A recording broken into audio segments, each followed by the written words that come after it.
Good morning, everyone. My name is Mike at FilmBoy24, and today I'm doing something that I've wanted to do for quite some time. I am finally given the opportunity to review and break down the Kodak Reels 8mm and Super 8mm Film Digitizer. I'm going to go over some of the most common questions I've received over the past few years in my scanner videos. We're going to break this down. I scanned a few films. We're going to show some results. We're really going to get into this scanner right after this.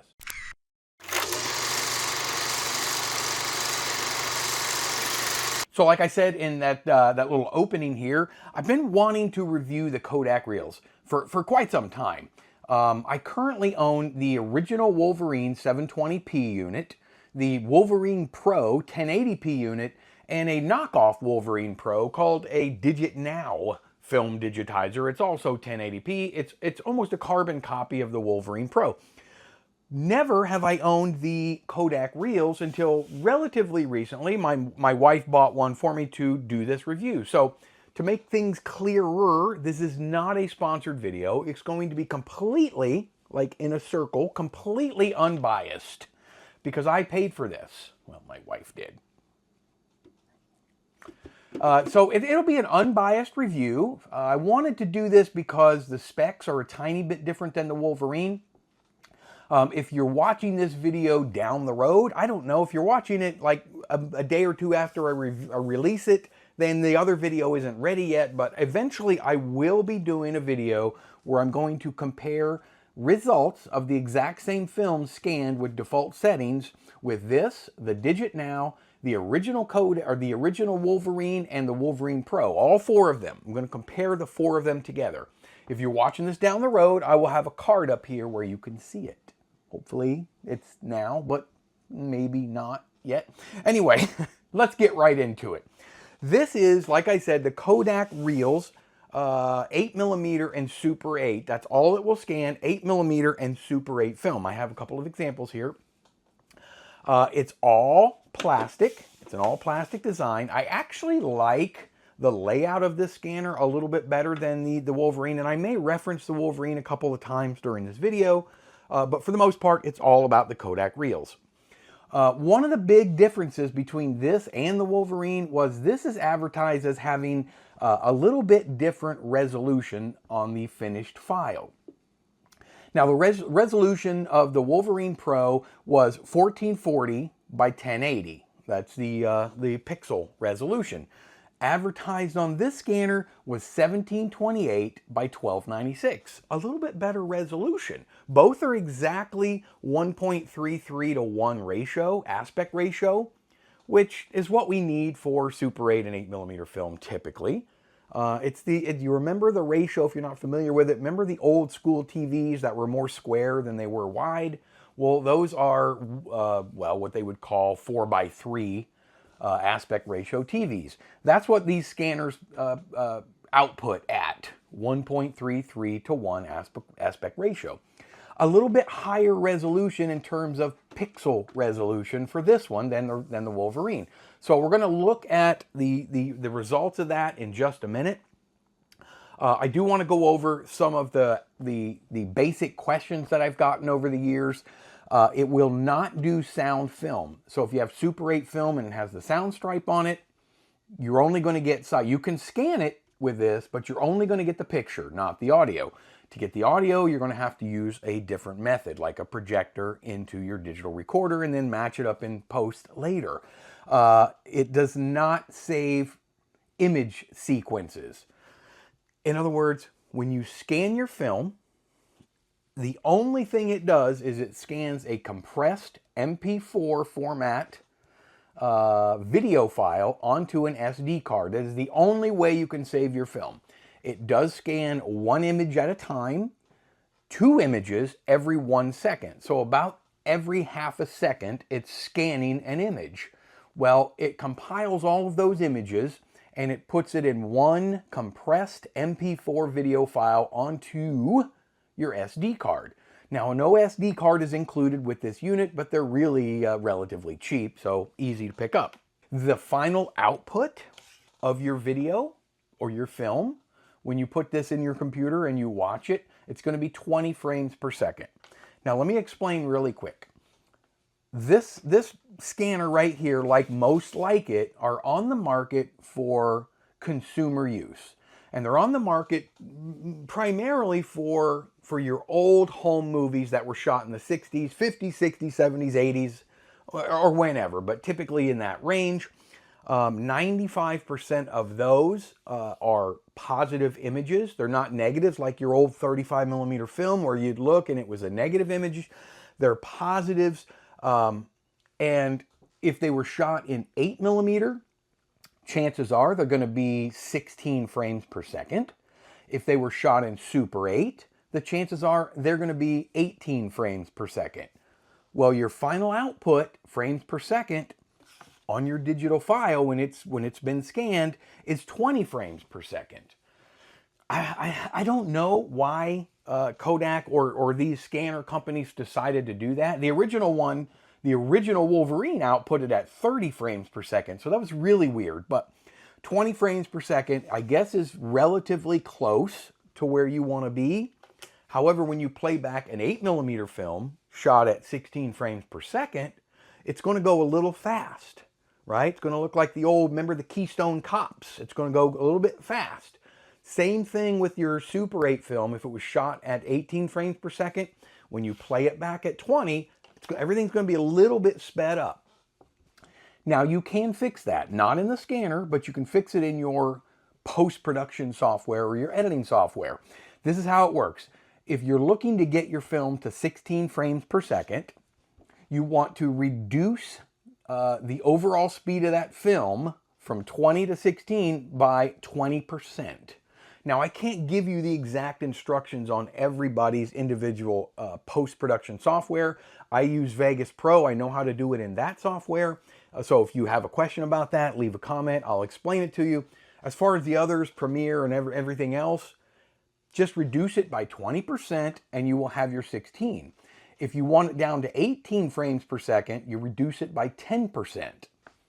Now, on occasion, Super 8 film would have been shot at 24 frames per second. Like in today's age, I shoot a lot of Super 8, and about half the time I shoot it at 18, about the other half I shoot it at 24 frames per second. So alternately, if you have and you've scanned a film that you've shot, which we're going to see one here in a minute, and you shot it at 24 frames per second, you want to increase the speed of your finished scanned digital film 20%. So take it from 20 frames per second to 24, increase it by 20%. It's possible in just about all of these professional editing software programs. Enough about that. We're going to see the results here in just a minute. As far as the size of the SD card, this scanner will take SD cards up to 128 gigabytes. If you go higher than that, 256 or 512 or even 1 terabyte, you're likely to receive errors. The scanner does not like anything above 128 gigabytes, a little bit better than the Wolverine. The Wolverine, I can't remember, I think goes up to 32. The time that it takes, I told you earlier, it's 1 frame every half a second or 2 frames a second. So the time that it takes to scan a 50-foot roll, and this is what probably the most common roll that you're going to see, is one of these little 3-inch reels, is about a half an hour. Do the math. There's about 3,600 frames, individual frames on a Super 8 50-foot roll of film. So all of these 50-footers, about a half an hour. This is just some leader. But this is 100 feet. You would double it. So 100, this is a good way to look at it. 100 feet, 1 hour. 200 feet, 2 hours. I think you could probably guess where I'm going. 400 feet of film. It's not actually full, but that's a 400-foot reel. 4 hours. And finally, the king of them all, and this is a little bit tricky to open. The king Don that this scanner will accept are these 9-inch reels, or a little under 9-inch reels. This is a 600-foot reel of Super 8 film. I did scan this reel with this scanner. It took me 5 hours and 52 minutes. So We could say 6 hours for 600 feet of film, and I know that for sure because I actually did scan it, and I cut my finger a little bit trying to open this. Now, one thing I'll mention, because I'll forget later, that's a 600-foot reel. The scanner, I'm gonna get to it. Let me show you what the scanner comes with out of the box. I thought about doing an unboxing, but then I'm like, you guys know what it looks like to open a box. I don't need to go through all that. So I already unboxed it, and I've obviously already used it. What you're gonna get is a USB cable. We'll get to that in 1 second. Again, you don't get the SD card. You're gonna get 2 reel adapters, one gray and one red. You're gonna get a cleaning cloth, a little microfiber cleaning cloth. You're gonna get the AC adapter. You're going to get a 400-foot take-up reel. And lastly, you're going to get the user manual. This is what I was going to get to, so I don't forget. You get a 400-foot take-up reel. Now, if you're scanning 600 feet of film, you're going to need more than a 400-foot take-up reel. You're going to need a 600-foot take-up reel, like that. So see the difference? If you try to scan 600 feet, some people let the end of the film just fall off into a bucket or something instead of using a reel, and I guess that's possible too. I don't know if I want 600 feet of film in a bucket next to me, but I guess you could do that if you don't have a 600-foot reel. So I invested and just bought one. They're not cheap. Not cheap. They're not expensive. They are kind of cheap. So easy to pick up. I will also add that most projectors, movie projectors, if you have one of those laying around, most of those included a larger reel, typically larger than 400 feet. So if you have that need, most people will not have that need. Now, whenever possible, I am going to give you close-ups because I'm going to do my best to get through this rather quickly. There are a few controls, very, very simple to use. So give me 1 second. I'm going to get this machine plugged in, and then we're going to load it up, and we'll be right back. All right, so we're back. Now, I moved a couple things around, obviously, put a Band-Aid on, because I actually did cut myself on that hard plastic film reel. So I got it all plugged in, and I think what I'm going to do, now that we're back, we're plugged in, is I'm going to push in, we're going to do a close-up of the operation of it real quick. I want to remind you, when you have your SD card, you do need to insert the SD card, we'll do it in the close-up, before you turn the machine on. If you don't, it's not going to hurt anything, but they're going to make you, the screen will tell you to put the SD card in before you power it on. So you put the SD card in, and it's going to shut down and repower back on anyway. So always put the SD card in first. So let's push in, get close, and we'll keep going. All right, so here's the back. I'm just using another little camera to film this close up, but here's the back of the machine. This is where you put your SD card. This is for the USB cable that I talked about earlier. It's this little cable right here. And all this cable is for is if you don't want to pull your SD card and put it directly into your computer, you don't have to. You can leave it in there and use the SD card or the USB cable to transfer the files from your SD card to your computer. And this port here is the DC in. There's a 12 volt, 1.5 amp or 1500 milliamp output adapter for this. Now we're going to flip it around and we're going to get rolling here. But let me put the card in, and it's just a little springy madingy here. You just push it in. Ta-da! Now we're in. Let's flip it around and keep going. Okay, we got the unit turned around, as you can see here. First thing you want to do is move your coffee out of the way. We are plugged in, like I showed you, and you want to lift the arms. This is your take-up side on the right, or the gray arm, and then the red side is your feed side. You want to flip those two arms up. Let's back it out just a little bit so you can see. Okay, there we go. The arms are up. You want to power your machine on, and the power button is right on the top. Let me turn this a little bit. There we go. So you have the power button, the OK or enter button, the back button, up, down, left, and right. That's your navigation buttons. And then your plus and your minus, that you will see in a minute, is for adjusting your capture screen. So let's get this back in the frame. Let's power on. You will get the Kodak screen. A little bit of noise. We're a little crooked, I see that, but that's okay. Okay, now, one thing of note, your take-up reel has the small center hole. That small center hole is indicative of an 8mm reel. All 8mm reels will have the small hole right here, and Super 8 has the bigger hole. See the difference there? Really isn't a big deal. We can still keep this on this side, even though we're not scanning 8mm. So this is your take-up side, so you want to just snap that on. Now, this reel, being Super 8, isn't going to fit over here because it's got the small reel. You see that? So we take the little red adapter, and we push it on to there. Now, our Super 8 reel fits right on. Ta-da! And you want your sprocket holes facing the back of the machine, just like so. Now, when you thread your film, you want to follow this solid line. The dotted line is for when you are forwarding or rewinding your film. This has a fast forward and relatively fast, but relatively slow rewind on it. We'll go over that in just one second.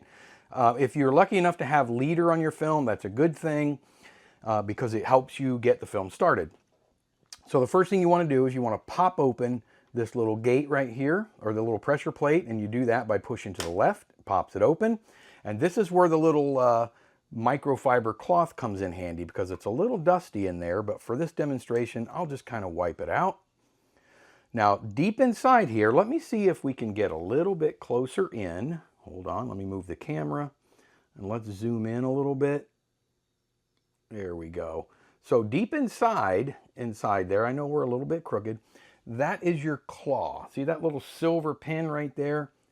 It's very hard to see, but that's the claw that comes up and scoots your film and goes back down and scoots your film like this. Excuse me. So what we want to do is there are 4 tiny little retaining flanges that keep your film flat inside this gate here. The best way that I have found to get through these, you can do one of a couple things. You can try this way, and the little flanges, there's one right here, there's one right here, there's one, it's kind of hard to see, but it's right on the inside of each, one on each side of the lighted gate right there on the inside. So you can, you know, kind of work it in, go on the inside and the outside and like this, and then twist it a little, and then come down here and go under that one and then try to work it up. But I got to tell you, getting it into the last one is a little bit tricky. So what I do, and they actually recommend this in the manual as well, is just try to slide it through. And you're sliding it under each one of those 4, and there we go. Now we're good. Now I want to hold this down, and I want to pull some of this through before I close my pressure plate to get some of this leader. You don't really want to scan your leader. There's absolutely no point in doing that. I have seen some videos where people scan the leader, and it doesn't make a lot of sense to me. So we'll get it close, and then we'll go ahead and close this down. Now, one of the things I've learned practicing with this machine, that the best way to get this film aligned is to switch this from 8mm to back to Super 8. This is your selector switch. We're doing Super 8 film, so we want it on the right. But if you flip it to 8mm, then back to Super 8, it catches it and it puts it into the right spot. So from this point, I'm going to back it up here so we can see our film again. Let's go back up. All right, I guess we're close. Now we're going to put our film onto the take-up reel, or put our leader on here and wind it through. And then, again, you want to follow this solid line. Very simple. Go around these pegs, and there you have it.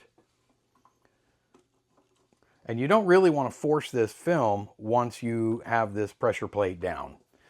All right, so here's where we start our menu options. So we have capture, menu, and settings. Capture is the one you're going to use the most.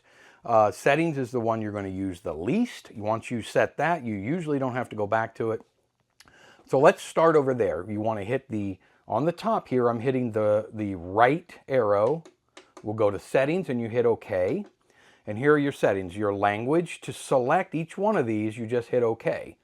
We have English, Spanish, French, Dutch, and Italian. We'll go back. You can obviously pick the language that you want. You go back, just hit the back arrow, then go down. USB upload, that's where you select if you want to connect your USB cable to the back and transfer your files onto your computer. You want to select this. We want to go down. If you want to erase the entire SD card, you go here, and that will erase the card. Factory reset. This will reset everything to the default settings. And then the about is basically just the phone numbers for Kodak and your software version number right there. We're version 2. There are the 2 phone numbers for Kodak support. So we'll go back again, and then we'll switch over to menu here. I'll show you what's here. So you hit your menu. Your recordings are right here. If you want to watch your recordings that are on your SD card on this little screen, you can do that there. I don't have any recordings on that SD card right now. Rewind. And to rewind your film, you have to pull both of these reels off, switch them, and snap them back on in reverse. So in other words, this one would come off, and it would go all the way over to the other side just like that. And then you hit rewind. Once your film, we're probably not going to go through that, but once your film is pulled out of here safely, and just follow the dotted line straight under. To fast forward, you just need the film underneath here, and the film reels stay exactly the way they are right now. Hit fast forward, and this one will turn and just pull the film. Very simple. So the menu you're going to use most is right here, capture. So we'll hit OK. And we get, well, kind of the beginning of our film here, because remember I got a little bit of the leader there. So what you have here is record, which is going to start your process of recording your film or digitizing your film. Then you have your frame adjustment here, and then your tint and whatnot here. Now we'll go through each one. We'll go down to the bottom. Picture. So we'll hit OK, and you can adjust the exposure. You just hit OK, and then you can adjust your exposure up and down. You can see kind of what it's doing to the screen. And what I do and did for my testing was leave it on default, which is right in the middle.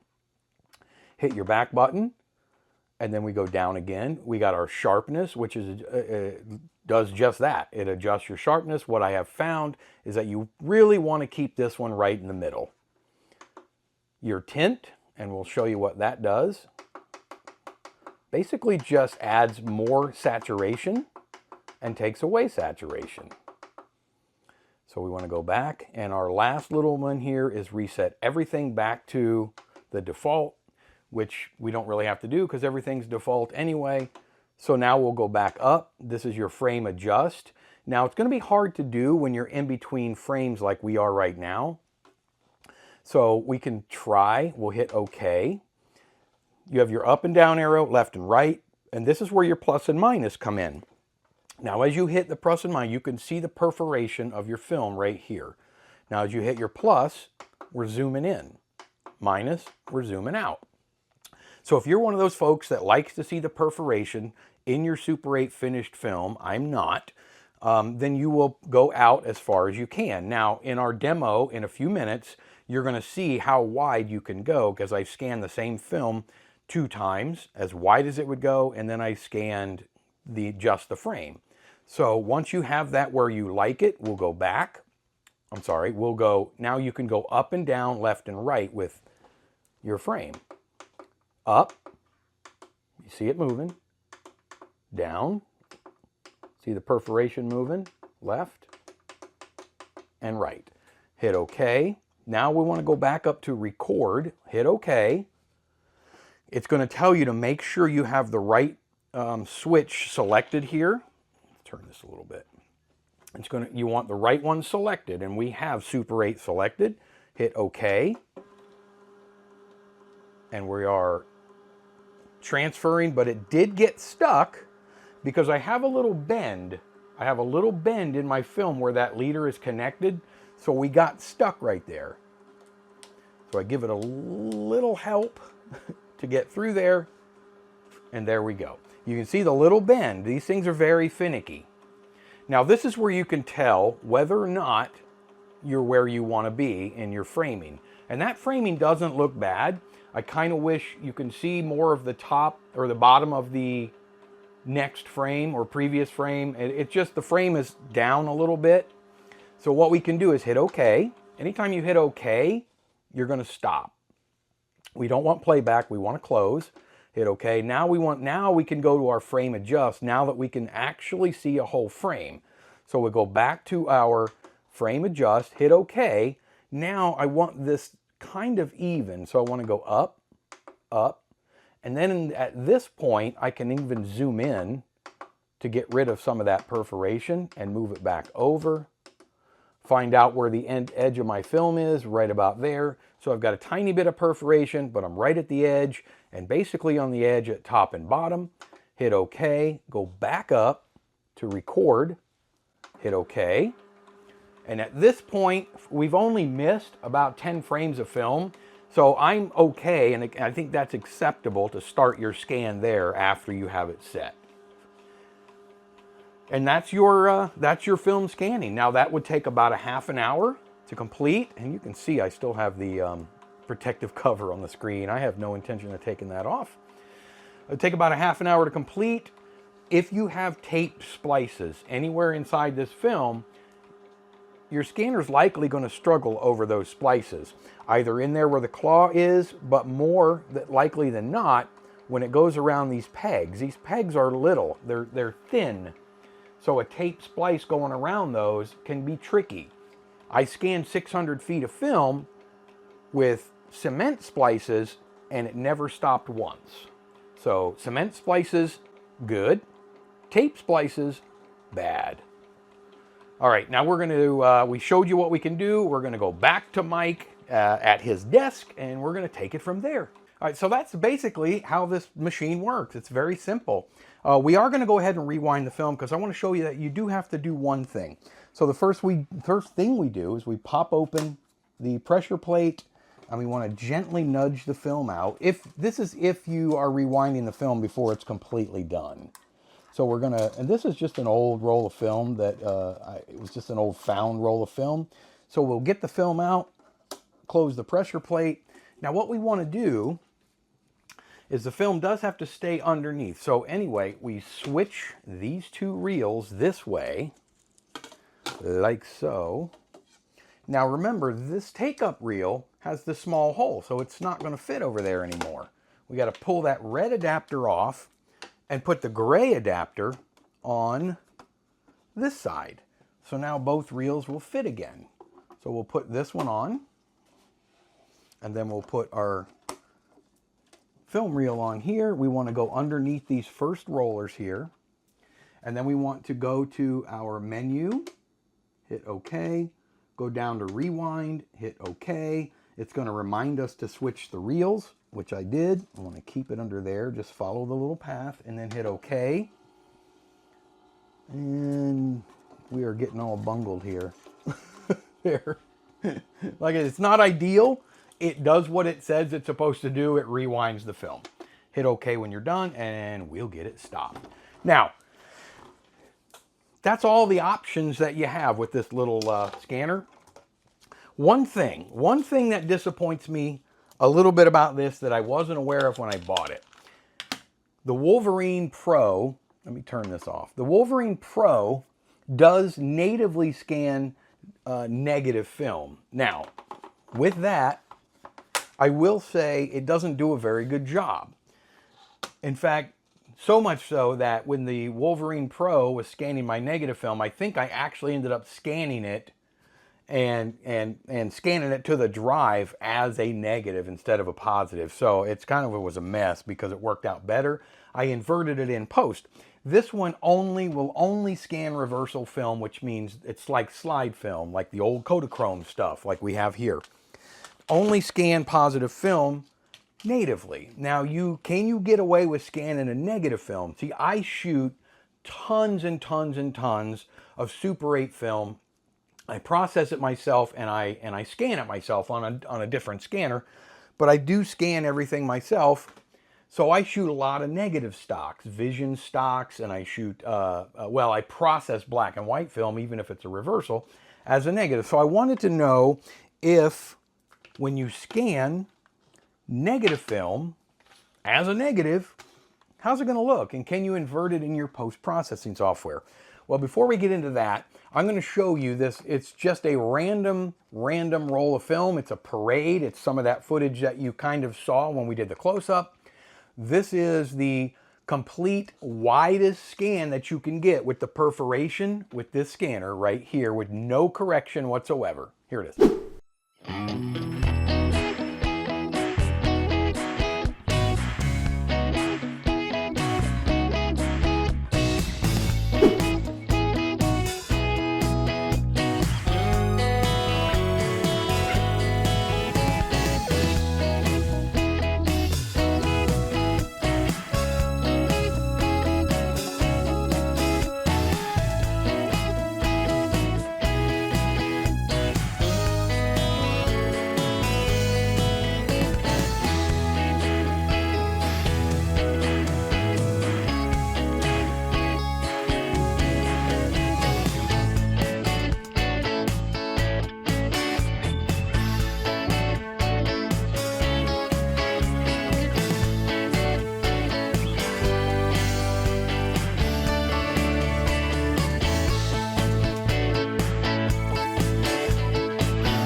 Well, now that you've seen that in its entirety, let me show you a short clip of the exact same film zoomed in via the machine, not my editing software. This is straight out of the scanner, straight out of this scanner, zoomed in so the perforation is almost completely gone, and we've got mainly just the frame. Here's how close you can get it.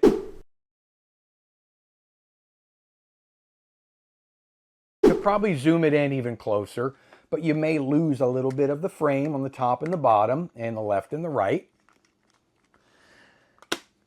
So now with that, I want to show you what we can do. This is a black and white negative film that I shot. Let me show you a clip of this exactly the way it came out of the scanner in its negative environment. Here it is.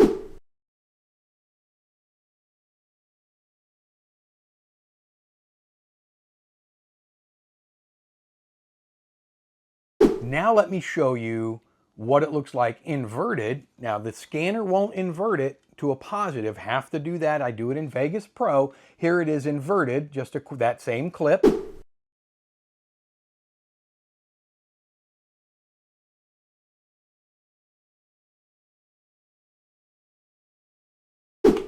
Now, let me show you color negative. This was Vision 3 50D. This is my all-time favorite Super 8 film. It's a beautiful color negative stock. And when I scan it with my bigger scanner, it comes out pretty darn good. So I had to scan this just like the black and white. I had to scan it as it sits, as a negative, and here's what I got. Now, Vision stock is inherently going to be very orange when you scan it as a flat or regular scan. Here's how it looked.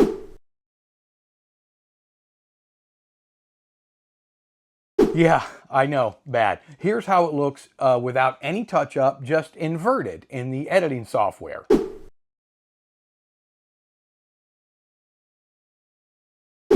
And lastly, I'm going to show you both of these, the color negative and the black and white negative, with a tiny bit of my correction. Incredibly difficult to correct this color vision stock when it's scanned with this scanner. Again, that's not what these are designed to scan. But here's the color negative, corrected a little bit, as good as I can do. I'm not a professional. Here it is.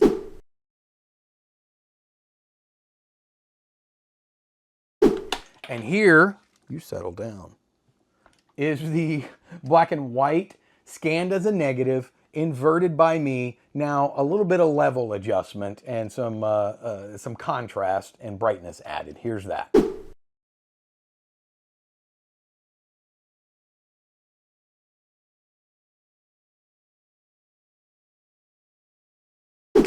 Well, that's what we ended up with. The last thing I think I'll show you is I did scan that 600-foot roll. I feel weird scanning 600 feet and not at least showing you a tiny clip of it. This was a film shot by an unknown family in the 70s called Fishing at Bass Lake. Let me show you a quick clip of that. This one came out relatively good, but here's a quick clip of that.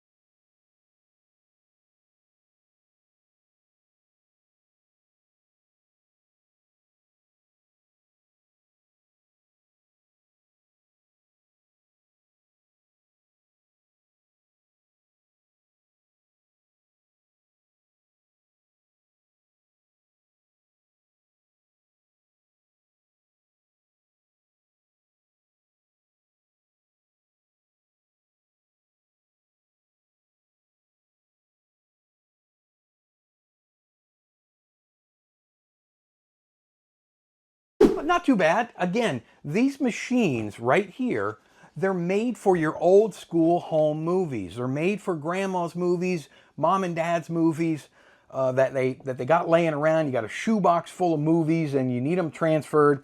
You want a machine similar to this. This is what they were initially designed for. Now, would I recommend it? I would recommend this machine for what I just described. You got mom and dad's or grandma's old home movies, and you don't want to spend a fortune. At the time of the making of this video, these machines cost about $400 US. That's what we paid for it. You need to weigh your options. Obviously, this is not a professional scanner. If you're doing professional work, if you're a movie maker or something like that, or you're very serious about your Super 8 or 8mm, this is not going to work for you. You want to send your film out to a professional lab like the Film Photography Project or somebody like that that knows how to scan, professionally scan with these $1 million scanners. They're not all $1 million, but they're a lot better.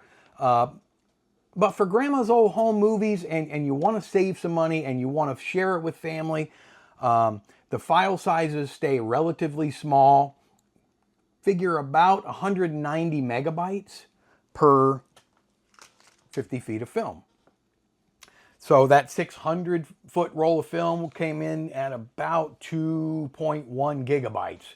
Actually quite small considering some of the films that I scan with my 4K scanner. Really, really, really big files. In fact, I just got a film back, a 16 millimeter film back from the Film Photography Project. Scanned it in 4K, and it's huge. And I love that because it's the best quality you can get. Almost. But it came back phenomenal, and it's like enormous, like over 20 gigabytes. So, like I say, you do get what you pay for, but if the results that you saw are something you can live with for your family and your friends, for sharing your old memories, then I think this might just be the answer for you. I do want to remind everybody I have a Facebook community now. It's called the Filmboy24 community over on Facebook. We have a lot of fun with film. Come on over and join us. Right now, we're right smack dab. I don't know when you're watching this video. If it's years later, it's long gone, but we're right smack in the middle of a nice community project we're doing involving Super 8 horror movies. So come on over to the Filmboy24 community on Facebook. Join in. It's growing exponentially. That means it's growing. But I'd love to see you there. If you got anything out of this video whatsoever, can you do me a favor and it's right up here. Well, it's actually down there. Just hit that thumbs up button for me. I really would appreciate it. It means a lot to me. It helps get this video out to more eyeballs, helps the algorithm. And I will leave a link to this actual scanner, not this actual one, but to this scanner down in the description below. It's an affiliate link. It'll help me a little bit. You don't pay a penny extra. It's an Amazon link. I just get a tiny little commission if you make a purchase. I don't know who makes the purchase. I'm not privy to that info, but I'll leave that link down below. If you think I've earned it, maybe you want to do this. Like I say, there will be a comparison video coming at some point.